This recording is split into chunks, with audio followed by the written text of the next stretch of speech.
Assalamualaikum warahmatullahi wabarakatuh. Perkenalkan, nama gue Yuda Keling dan hari ini kita bertemu di akun YouTube Si Cepat Express.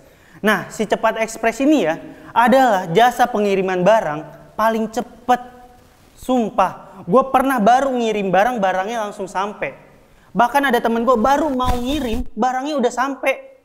Bahkan ada temen gue, dia nggak mau ngirim apa-apa, barangnya tetap sampai. Emang cepet banget gitu. Dari gue kecil sampai umur gue sekarang, emang gue tuh sering banget dikatain. Gue tuh pernah dikatain manusia setengah jenglot. Bener, gue pernah dikatain sperma Godzilla. Gue pernah dikatain kotoran yang rapi. Tapi dari semua celaan itu nggak ada yang bikin gue sakit hati gitu. Gue biasa aja. Cuma ada satu ejekan dari temen gue yang bikin gue sampai nangis. Yaitu waktu gue diledekin gara-gara gue belum sunat. Ya emang gue tuh sunatnya telat banget gitu. Gue baru sunat kelas 2 SMP. Jangan adu-adu. Jangan lu bilang, ih sunat umur segitu udah alot, udah kayak sunat kulit badak. Kagak. Emang alot sih. Temen-temen gue sunatnya pakai gunting, gue pakai parutan kelapa gitu. Itu pun dokternya nggak cuma satu gitu. Ada dokter cadangan gitu. Dokter satu belum capek, dokter cadangan udah pemanasan gitu. Gue tuh ya ketahuan belum sunat gara-gara dulu itu gue kalau ke toilet selalu rame-rame gitu. Pas SMP gue tuh kalau ke toilet selalu rame-rame kayak mau bikin boy band lah. Padahal di sana kita semua tuh cuma pipis doang. Nggak bikin koreografi juga. Nggak kayak Judy, tep. Dan awalnya semuanya tuh berjalan dengan baik gitu. Sampai akhirnya ada temen gue bilang, kita lihat-lihatan yuk. Ya Allah, di situ gue mulai merinding. Karena gue tahu temen-temen gue tuh udah berevolusi menjadi jamur. Sedangkan gue masih ada belalainya. Mana ada gadingnya juga. Terus kan gue bilang ke temen gue, udahlah nggak usah, punya kita kan sama aja. Di sini punyanya nggak ada yang bercabang gitu kan, nggak ada kan? Nggak ada yang palanya pipih kayak ular kobra juga kan? Udah sama aja, nggak usah ya, nggak usah.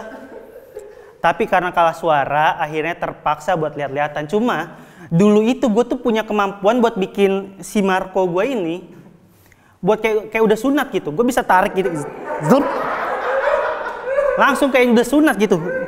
Cuma saat itu, di momen paling penting dalam hidup gue, kemampuan itu hilang. Gue udah tarik-tarik, nggak bisa-bisa. Gue bengkek, nggak bisa-bisa. Sampai akhirnya gue nyerah. Gue bilang, nih lihat deh, ketahuan lah gue belum sunat. Tapi waktu itu temen gue meyakinkan gue kayak, udah ini rahasia kita berempat. Ingat ya, jangan ada yang bilang siapa-siapa. Tapi akhirnya gue sadar, kalimat jangan bilang siapa-siapa adalah kode buat bilang ke siapa-siapa. Serius, dia bilang jangan bilang siapa-siapa. Yang awalnya yang tahu cuma 3 orang. Abis itu jadi satu kelas. Abis itu jadi satu angkatan. Dan gue tuh diledekin gak cuma sama muridnya, sama gurunya juga. Kayak, cie Yuda belum sunat.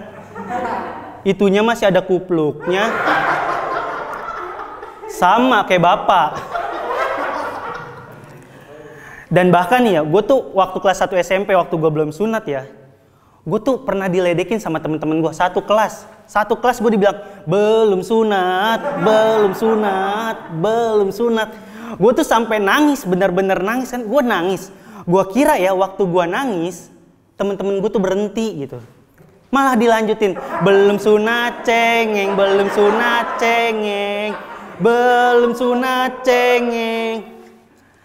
Padahal ya, kalau gue dipikir-pikir ya, apa sih salahnya menjadi anak SMP yang belum sunat? Apa salahnya? Gue sekolah tetap sama, ngerjain tugas tetap ngerjain tugas. Yang membedakan gue dan temen-temen gue tuh cuma satu. Mereka udah di gue masih di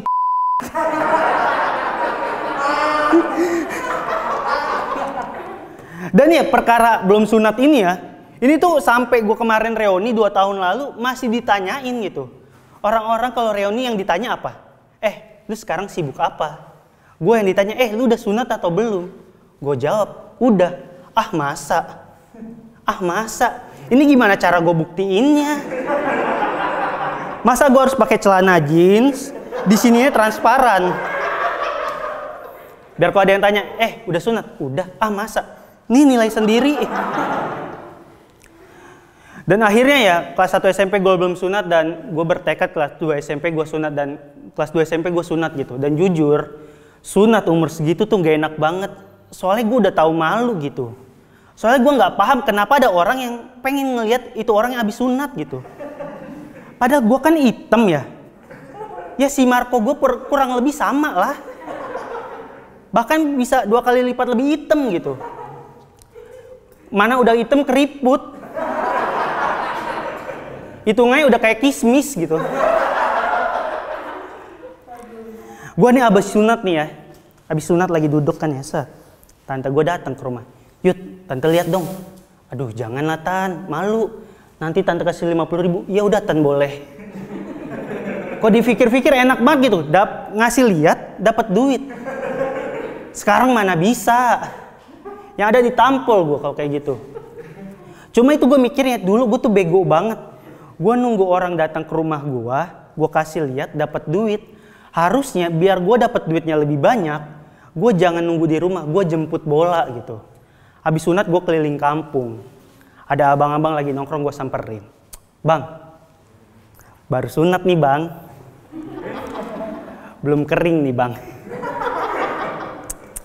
Gocap dah bang, gocap. Jangan kabur bang, 20 juga gue lepas bang.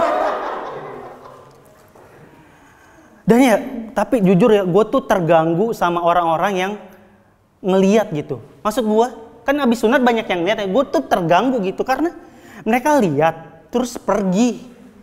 Dia nggak mikirin perasaan si Marco gimana. Udah ditambah lagi kan gue nggak lihat ekspresinya. Gue duduk nih pakai sarung, mereka lihat dari dalam sarung. Gue nggak tahu ekspresi ini orang gimana. Bisa aja gitu gue lagi duduk dia lihat, dilewein.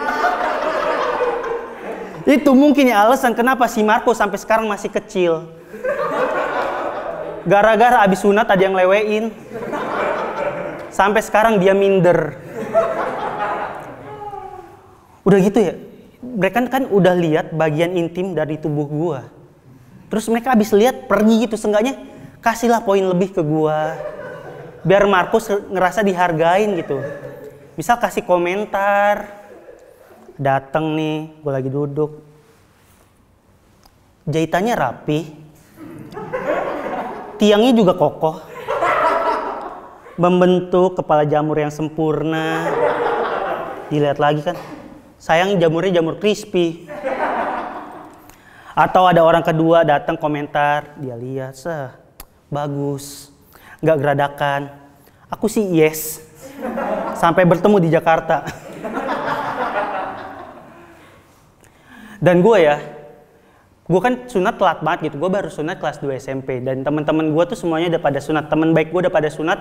Sepupu-sepupu gue pada sunat gitu. Untungnya sepupu-sepupu gue nih pada baik gitu. Gak ada yang ngisengin gue kayak, biasa kan abis sunat ada yang, gue sentil. Gak ada gitu, sepupu gue baik semuanya. Gak ada yang kayak gitu. Yang sepupu gue lakuin apa? Waktu gue abis sunat, mereka ngajak gue nonton video porno. Itu adalah kali pertama dan terakhir dalam hidup gue. Gue nonton video porno tapi harus melawan kodrat alam. Karena gue nggak bisa ngasih si Marco biar bang, gue harus menahan Marco biar nggak bangun gitu. Karena jahitan gue kan belum kering gitu. Gue ngeri kalau dia bangun jahitannya lepas gitu. Gue pas nonton gitu, waktu adegan ada abang-abang nganterin pizza, masih aman gitu. Habis nganterin pizza, kok abang-abangnya disuruh masuk, wah. Tuh udah mulai nggak nyaman tuh, udah mulai mendobrak tuh si Marco tuh kayak akhirnya kejadian lah pas adegan kayak gitu si Marco bangun.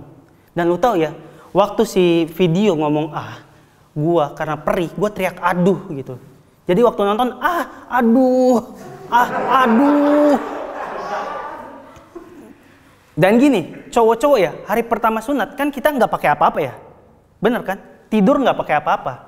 Gue pas hari pertama sunat lagi tidur nggak pakai apa-apa. Gue lagi tidur, tiba-tiba kerasa itu gue tuh berat banget gitu, berat banget. Waktu gua bangun, sumpah demi Tuhan, ternyata itu gua tuh ditemplokin sama kecoa. Gua juga nggak ngerti kenapa itu kecoa bisa nemplok. Mungkin kan dia lagi terbang gitu, ada pejantan baru nih. Templokin, tak. Gini, kena sarung aja sakit. Gimana gua ditemplokin kecoa? Kejer gua. Gua langsung teriak, "Mama!" Untungnya saat itu mama gua sigap banget.